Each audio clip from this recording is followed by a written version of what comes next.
बेटा मैं आज आपको क्या निराश हुआ जाए निबंध जो है, ये पाठ आपका जो दिया गया है ये हज़ारी प्रसाद द्विवेदी जी ने लिखा है। और इस पाठ के मैं प्रश्न उत्तर आपको समझाने जा रही हूँ। तो पहला प्रश्न है, लेखक ने स्वीकार किया है कि लोगों ने उन्हें भी धोखा दिया है, फिर भी वह निराश नहीं है। आपके विचार से इस बात का क्या कारण हो सकता है?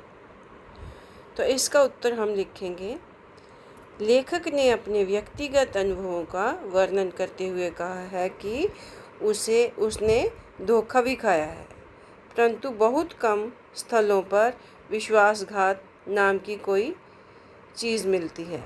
उसका मानना है कि अगर वह इन धोखों को याद रखेगा तो उसके लिए किसी का भी विश्वास करना बेहद कष्टकारी होगा, और ऐसी घटनाएं भी बहुत कम नहीं हैं जब लोगों ने अकारण उसकी सहायता की है, उसके निराश मन को ढांढस दिया है और हिम्मत बंधाई है। लेखक जीवन के प्रति आशावादी दृष्टिकोण रखने वाला व्यक्ति है।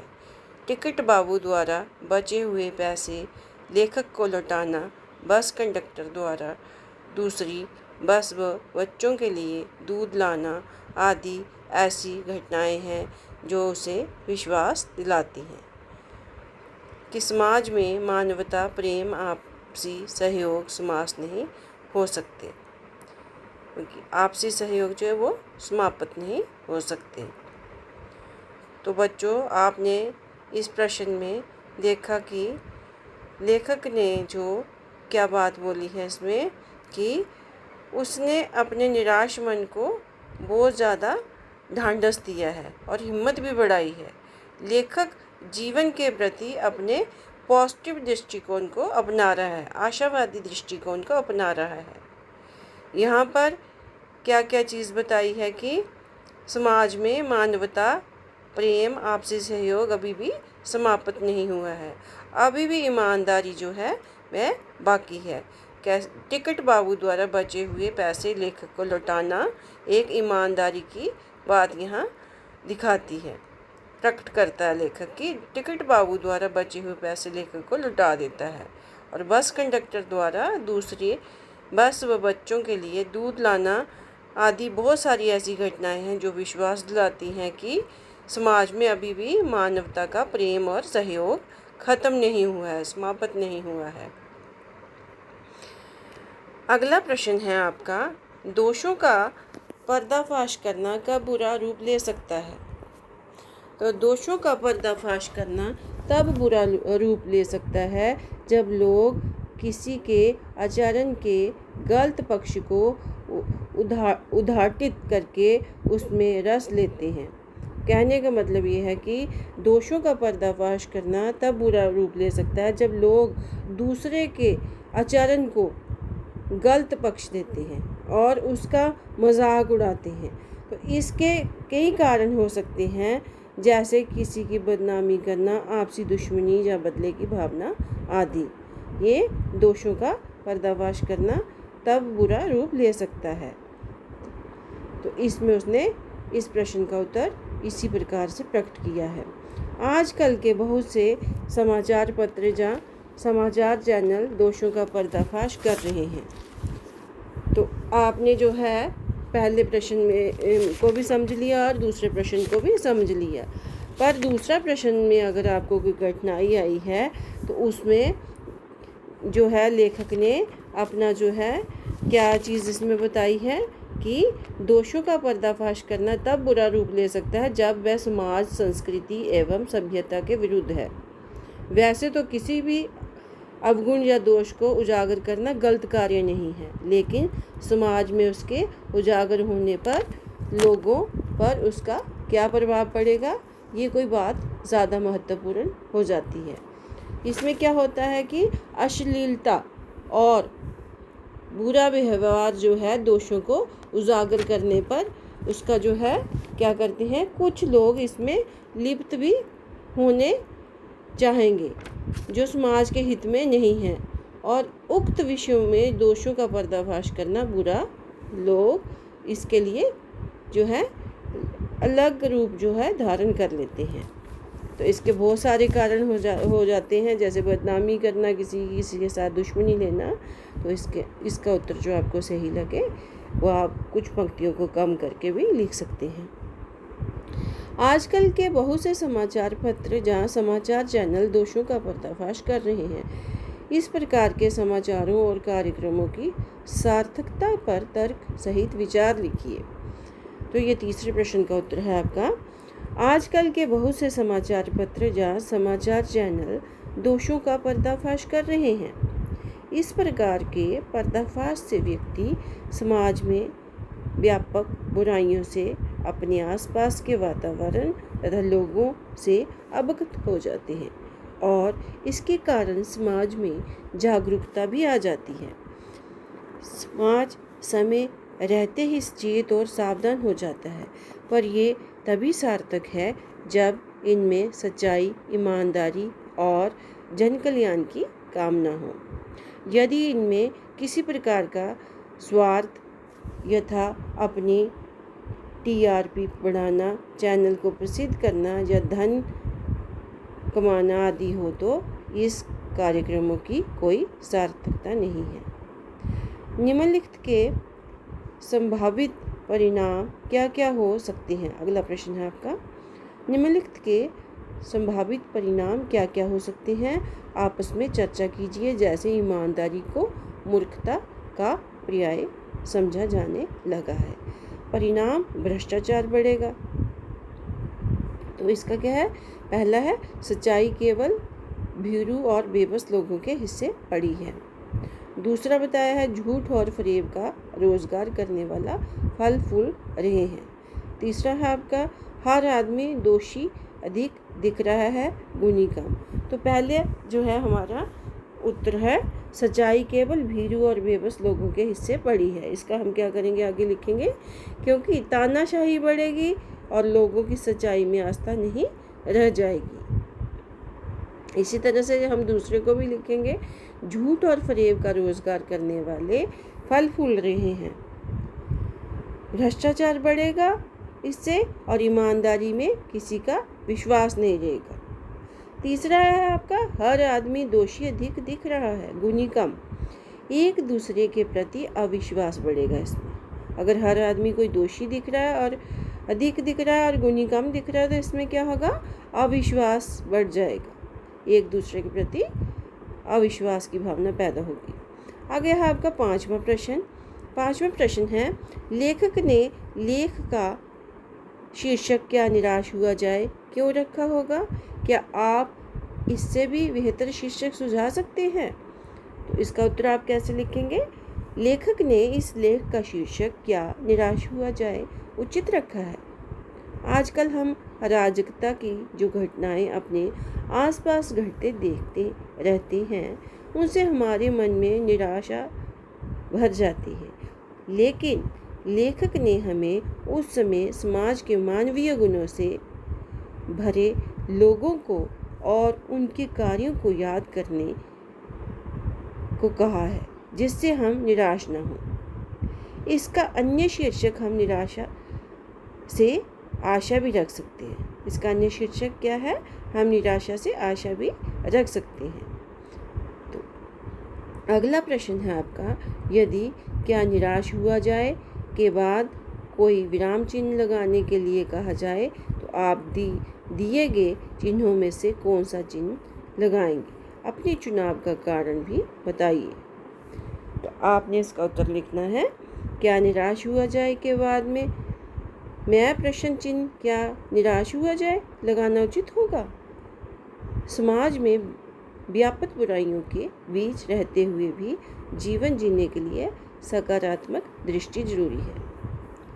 समाज में जो बुराइयां हैं, जो अभी बुराइयां पनप रही हैं, उनके बीच में रहते हुए हमें सकारात्मक दृष्टि होना भी ज़रूरी है, पॉजिटिव रहना ज़रूरी है।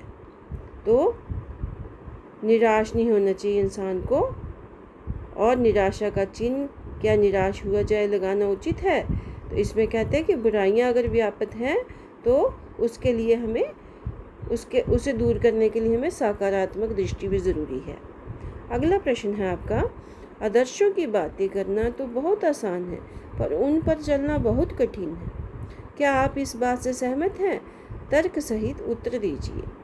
तो आदर्शों की बात करना तो बहुत आसान है पर उन पर चलना बहुत कठिन है। जो हम बात करते हैं, बातें करना तो बहुत आसान होती है, परंतु उनको जो उनको चलाना है, उन्हें जो एक्चुअल दृष्टि में लाना है, वो बहुत ही कठिन होता है। तो मैं इस कथन से सहमत हूँ कि क्योंकि व्यक्ति जब आदर्शों की राह पर चलता है तब उसे कई कठिनाइयों का सामना करना पड़ता है। उसे क्या करना पड़ता है? बहुत सारी कठिनाइयों का सामना करना पड़ता है। असामाजिक तत्वों का अकेले सामना करना पड़ता है। कई तरह से समाज में उनको बातें भी सुननी पड़ती हैं। वास्तव में लेखक हमसे या समाज से पूछना चाहता है कि यदि हम समाज की अच्छाइयों की ओर ध्यान दें तो क्या निराश होने की आवश्यकता है? तो मैं आशा करती हूँ कि आपको इस प्रश्न का उत्तर समझ आ गया होगा। आगे हम भाषा की बात करते हैं। तो 8वां प्रश्न है आपका, दो शब्दों के मिलने से समास बनता है। यह आपको पहले भी समझा दिया गया है, परंतु मैं कुछ और उदाहरण जो है आपको समझाने जा रही हूँ। द्वंद्व समास के बारे में यहाँ बताया गया है। समास एक प्रकार क्या है? दो शब्दों के मिलने से समास बनता है। समास का एक प्रकार है द्वंद्व समास।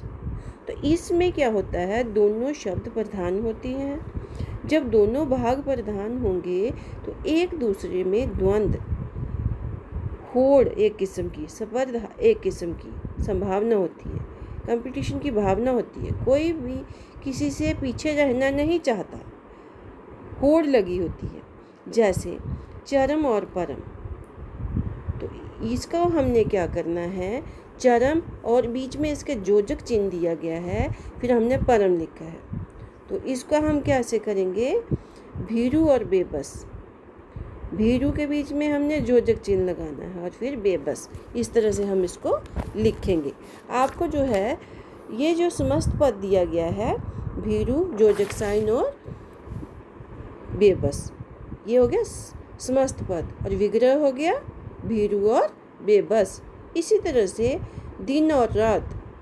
दिन और रात क्या है? ये विग्रह किया है, और इसको हमने जब इसका समस्त पद बनाना है तो कैसे बनाएंगे? दिन, योजक चिन्ह और रात। और के साथ आए शब्दों के जोड़ने को और हटाकर, ये जो आपका मैथमेटिक्स में भी ये चिन्ह का निशान आता है माइनस का, इसको बोलते हैं योजक है। योजक चिन्ह भी लगाया जाता है, कभी कभी एक साथ भी लिखा जाता है, तो इसे हम बोलते हैं द्वंद्व समास में। ये हमेशा जो प्रयोग में लाया जाता है। द्वंद्व समास के 12 उदाहरण आपने ढूंढ के लिखने थे, वो आपको पिछले कल भी करवा दिए गए थे। तो अब जो है आपको कुछ उदाहरण में और समझा रही हूँ। जैसे देखा, सुख और दुख। सुख और दुख क्या है? ये विग्रह है किया हुआ समास का। अब इसमें योजक चिन्ह लगाएंगे हम, तो किस तरह से समस्त पद लिखेंगे हम? सुख, योजक चिन्ह, दुख। भूख और प्यास, यह है विग्रह, और भूख, योजक चिन्ह, प्यास, यह आपका आ गया समस्त पद। इसी तरह से हंसना और रोना, यह आ गया आपका समास का विग्रह, और हंसना, योजक चिन्ह, रोना, यह आ गया आपका समस्त पद। आते और जाते। आते, योजक चिन्ह, जाते, यह आ गया आपका समस्त पद। राजा और रानी, समास का विग्रह है, राजा, योजक चिन्ह और रानी, यह आ गया आपका, क्या आ गया आपका? ये समस्त पद आ गया आपका। ठीक है। चाचा और चाची, ये समास का विग्रह आ गया, चाचा, योजक चिन्ह, चाची। इसी तरह से हम लिखेंगे सच्चा और झूठा। सच्चा, योजक चिन्ह, झूठा। पाना और खोना, समास का विग्रह, और समस्त पद आ गया पाना, योजक चिन्ह और खोना। इसी तरह से पाप और पुण्य, ये समास का विग्रह है, पाप, योजक चिन्ह, पुण्य, ये आ गया आपका समस्त पद। स्त्री और पुरुष, समास विग्रह हो गया आपका, और अब आपने योजक चिन्ह लगा के क्या करना है? इसको समस्त पद बनाना है, स्त्री, योजक चिन्ह और पुरुष। राम और सीता। राम और सीता हो गया समास का विग्रह, राम, जोजक चिन्ह, सीता। तो जितने भी आपको ऊपर ये मैंने ये करवाए हैं आपको समास के भाग, इनको बोलेंगे द्वंद्व समास। कौन सा समास हुआ? द्वंद्व समास। अगर आपको पूछे कि इस समास का क्या नाम है तो आपने बोलना है ये द्वंद्व समास है। अगला आ गया आपका समास का विग्रह, आना और जाना। आना, जोजक चिन्ह और जाना, यह आ गया आपका समास का समस्त पद। और इस कौन सा समास हुआ? द्वंद्व समास। तो आपने बेटा ये जो आज हमने आपको पढ़ाया, इम्पॉर्टेंट क्वेश्चन बताया आपको, जो ये आपने अपनी अभ्यास पुस्तिका पर करने हैं। इसी तरह से अगला प्रश्न आपको मैं जो समझा रही हूँ वह पाठ से तीनों प्रकार की संज्ञाओं के उदाहरण खोजकर लिखने हैं आपने। तो इसमें क्या था? व्यक्तिवाचक संज्ञा थी। व्यक्तिवाचक संज्ञा में क्या गया? गांधी, तिलक, भारत, मदन मोहन और मालवीय, ये व्यक्तिवाचक संज्ञाएं होगी आपकी। अब जातिवाचक संज्ञाएं हमने ढूंढनी थी। तो जातिवाचक संज्ञा थी बस, यात्री, मनुष्य, ड्राइवर, कंडक्टर, हिंदू, मुस्लिम, आर्य, द्रविड़, पति, पत्नी आदि। क्या आ गया बेटा? ये जातिवाचक संज्ञाएं। इसी तरह से बच्चे भाववाचक संज्ञा है ईमानदारी, जिसमें किसी चीज़ का भाव प्रकट हो रहा है, सच्चाई, झूठ, चोर, डकैत, ये क्या है? भाव हैं सारे, जिसमें भाववाचक संज्ञा जो है प्रकट हो रही है। ये किसी व्यक्ति के भावों के बारे में बता रहा है कि ईमानदारी जो है भाववाचक संज्ञा है, सच्चाई भी भाववाचक संज्ञा है, झूठ, चोर, डकैती ये जो है भाव बता रहा है। तो मैं आशा करती हूँ कि आपको इस पाठ के प्रश्न उत्तर जो हैं समझ आ गए होंगे। तो अगर किसी बच्चे को ये प्रश्न समझ नहीं आए हों तो आप मेरे नंबर पे कांटेक्ट करके जो है संपर्क में आके ये प्रश्न उत्तर पुनः समझ सकते हैं। तो आज के लिए इतना ही बच्चों। Thank you.